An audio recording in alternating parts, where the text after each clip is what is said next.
You're tuned into Recovery TV, the voice of hope, with your host, John J. Tassoni Jr. Discussions and information on addiction and mental health issues. Here's your host, John J. Tassoni Jr., with today's guest.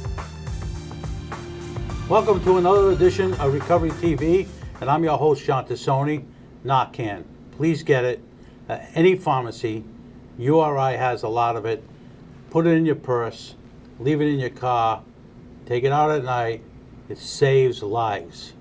It saves lives, ladies and gentlemen. My guest today is from Neighborhood Health, Dr. Chris Aniano, who is the Chief Medical Officer. Medical Director. Medical Director. You've got a lot of titles. We do have a fantastic Chief Medical Officer, Dr. Kristen Russell, who's been with us 2 years plus and doing a great job. Well, welcome again, and thank you for joining us today.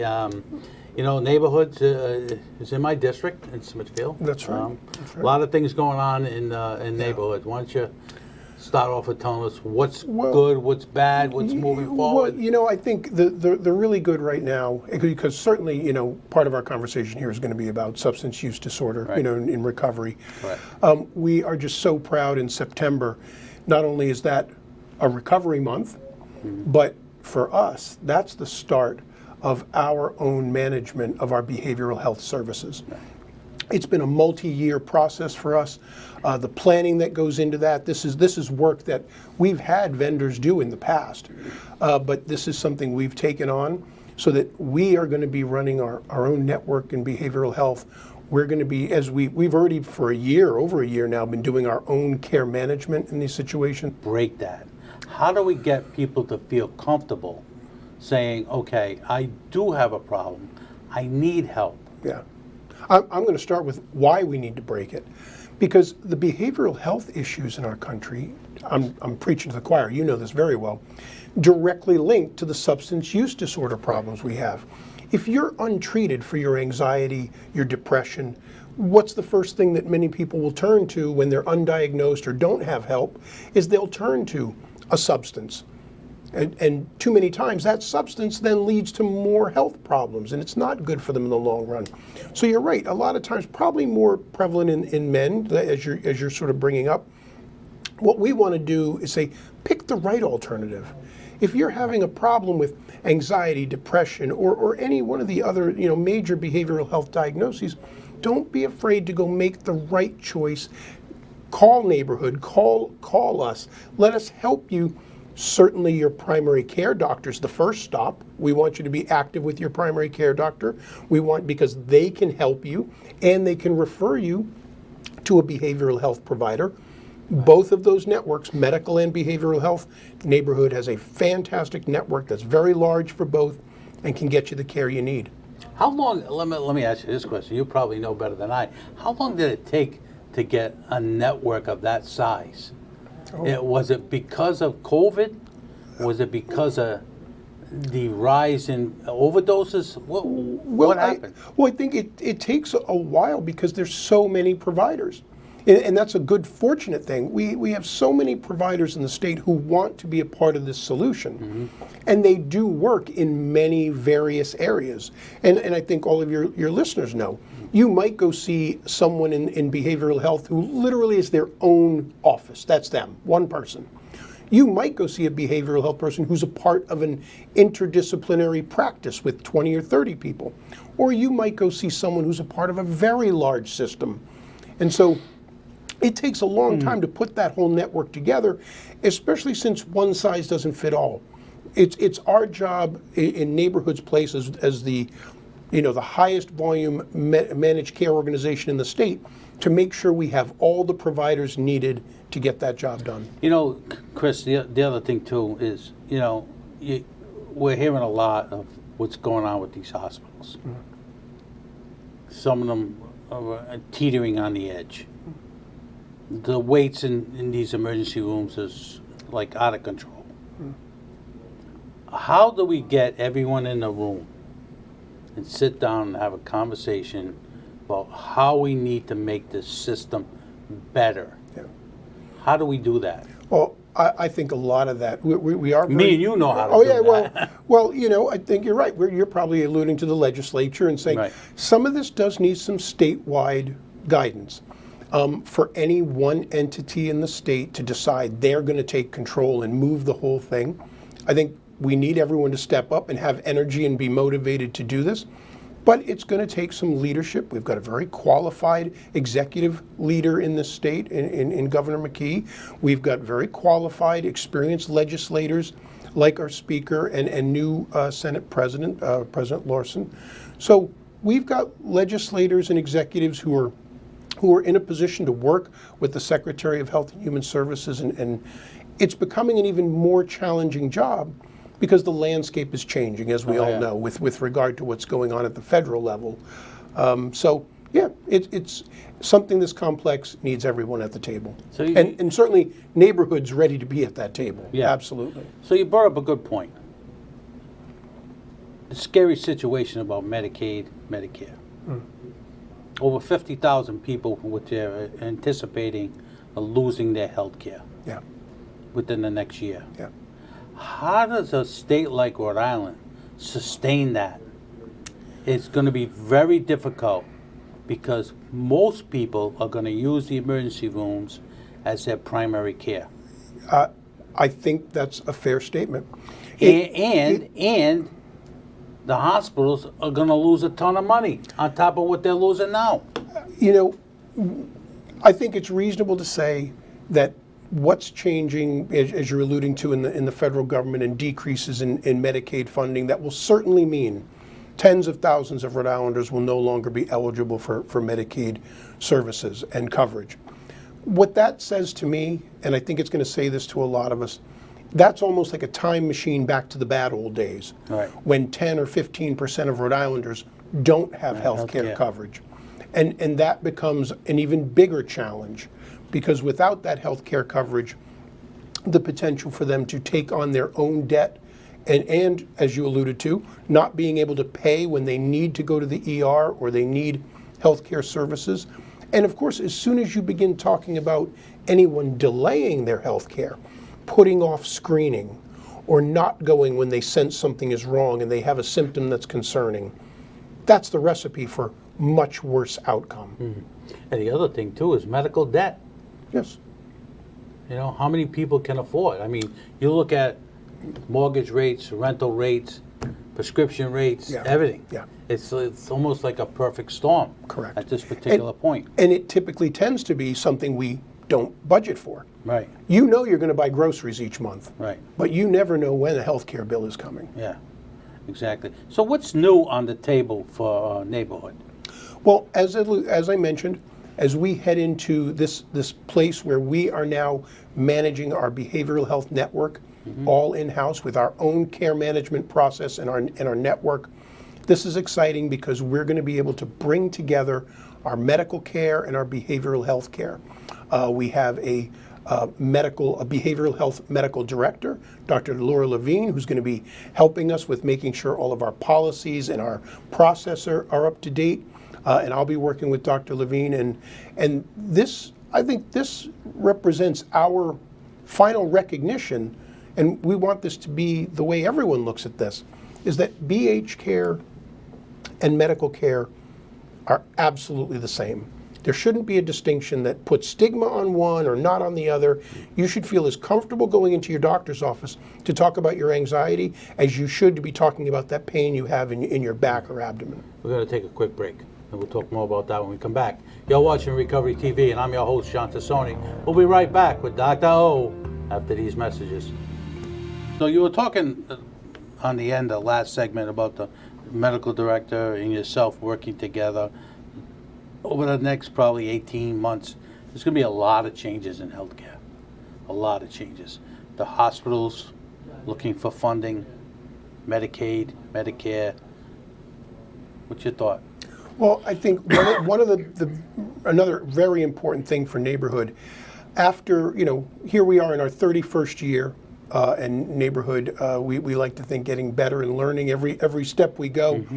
After being the one company in the state that was given the opportunity to do a dual eligibles program, the MMP Medicare Medicaid plan, the entire federal program behind that is stopping MMP programs, Yeah. but we have the opportunity now to be doing, you got to have lots of acronyms in medicine, you know, something we refer to as a FIDE-SNP, fully integrated, dual eligible special needs program. It's essentially very similar. So explain that. Yeah, it's very similar to the MMP program, but it has some added benefits, extra benefits for those that enroll in it. And the great news is that all of our MMP members have the ability, so you'd say, wow, we've got 12, 13,000 of our members are those dual eligibles, and they generally are some of the most at-risk members in the state because of their health issues and age. The best part of this is that they can stay with neighborhood. There's nothing about that MMP program ending that means they have to leave neighborhood. They can stay with the plan they know, they can stay with the services they know. So that's very exciting for us coming up. That transition happens on 1/1/26. So we're getting geared up to make sure that is smooth. So what about children's health? There's been a lot of sick kids. Yeah. Anything on the horizon to make it better for children? I know there's a lot of dual eligible children Yes. too on top of it. Well, you know, one of neighborhood's specialties, again, something that we do that none of the other managed care organizations do, is that we are the health insurance for the sub-care population. And sub-care is just the term used for those children who are at risk because they've been taken from their homes by DCYF for any number of reasons. Okay. Yep. But once a child is removed from their home for whatever reason, certainly their health care issues become magnified by 10. Do they have their asthma inhaler? Do they have their other medications? Are they seeing their regular pediatrician? Right. What if they're removed from a home in Bristol and they wind up in quality foster care in Westerly? Well, now, coordinating that care, coordinating their pharmacy needs, coordinating their evaluation, and being their health care for that time period is so critical. So that's one of the things that Neighborhood is proud of within that sub-care population for children. Aside from that, I think it's very fair to say Neighborhood, in a line of business that we refer to as children of special needs, again, Neighborhood is a leader. We have a wonderful network of pediatricians who can perform general pediatrics, but also have some subspecialty in those complex health situations when there are disabilities and children are being managed either in hospital or care centers or even being managed at home with complex care needs for physical therapy, for wound care, for all sorts of home services. And it's wonderful to note that we had one of our providers, Dr. Allison Brindle, who I've known for years, and she's an incredible provider in that space, who joined our board because she believed in our process as well. What does your organization have any dealings with schools? Do you go into the schools? We absolutely do. Towards the end of this month, that brings up that I should definitely mention, at the end of this month is our annual backpack giveaway that is really popular around the state. So you will see our neighborhood and other organizations donating and giving away backpacks right on the school areas and in different health centers. So you'll see that towards the end of this month.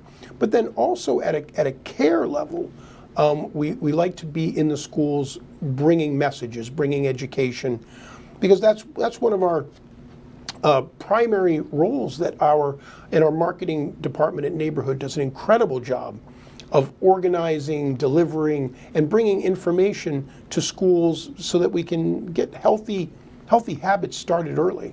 Well, you hit the nail right on the head. These healthy habits seem to be going by the wayside, where these kids are not getting what they need on a daily basis to go to school, to make sure that they're not hungry, so they can learn and do better in their schoolwork. Yeah. And we try very hard to motivate the right behaviors, as we were talking about with behavioral health a little while ago. If you don't manage it well in the right ways, children or adults could fall into managing it the wrong ways. So in our Medicaid and commercial lines, we have rewards programs programs that give you rewards for going to your yearly doctor's appointment, for joining a gym, for managing your BH issues in a healthy way, Right. rather than having anyone start going down the wrong path of managing it in an unhealthy way. You know, it's funny you would say that. The other day I was talking to one of our neighbors, and I happened to have some extra squash, so I brought him some squash. Yeah. And he said to me, we have to start eating more healthier. Yeah. So that goes to what you were saying about your organization, getting into the schools, giving good information, making sure that they have the correct vegetables, cereals, and whatever. Correct. Not eating just pizza and chips and Correct. sodas. You know, we often lose track when we think about healthcare. Sometimes we immediately race to the more complex. Let's not forget the essentials and the basics, that our healthcare network needs to be promoting healthy sleep patterns, healthy eating patterns, healthy exercise patterns. It's those things that help prevent things from getting more complex. Right, exactly. We're going to take another quick break, Doc. You're watching Recovery TV, and I'm your host, Sean Tassoni. We'll be right back with Dr. O in Neighborhood Health right after these messages. And now, back to Recovery TV with your host, John J. Tassoni Jr. Recovery TV is made possible by our supporting sponsors and our title sponsor, AdCare. Now, here's John and today's guest. Welcome back to Recovery TV, and I'm your host, John Tassoni. Dr. Chris Aniano is in the house from Neighborhood Health. Doc, thank you for joining, and thank you to Neighborhood Health for being the sponsor of this program. I greatly appreciate that. It's our pleasure. So is there anything that's coming up? I know you said you're doing the backpack in the schools. Anything on the horizon that you can leak out a little bit? Well, you know, I would say that maybe looking into the rest of this year, the next year, I think it's going to be emphasizing the basics. And I think that's true in all healthcare. Yeah. With all the things we've talked about here today, the challenges, there's so many challenges coming from the Fed, our own state budget, and what we're doing, plus our healthcare challenges. I think it's going to be about getting back to basics. For Neighborhood, we've been doing this for over 30 years. And not only do we have programs for dual eligibles in Medicaid, Medicare, but we have obviously the Medicaid business. We are by number of members, we're the largest managed care organization. So we've got our skills set together in the Medicaid space for our members. But sometimes people don't always know that Neighborhood's also in the commercial space. Right. We have plans and lines of business that can help small businesses. Small businesses offer health insurance for their employees. So whether it's commercial, Medicaid, or dual eligible, just about every Rhode Islander can give Neighborhood a look. And I'd remind people that right now, as we still insure 1 out of every 5 Rhode Islanders.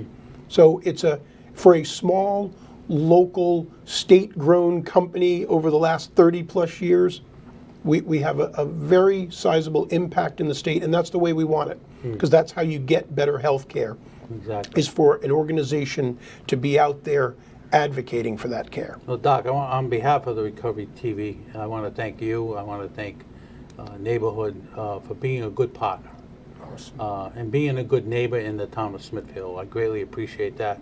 I'd love to have you come back. We'll talk more about what's happening in 2026. So thank you again. Absolutely. Thank you very much. And thank all of you for watching. Next week, my guest is Sheldon Whitehouse, Senator from Rhode Island. We'll talk about what's happening in Washington with substance use and mental health. If you see something, say something. See you next week.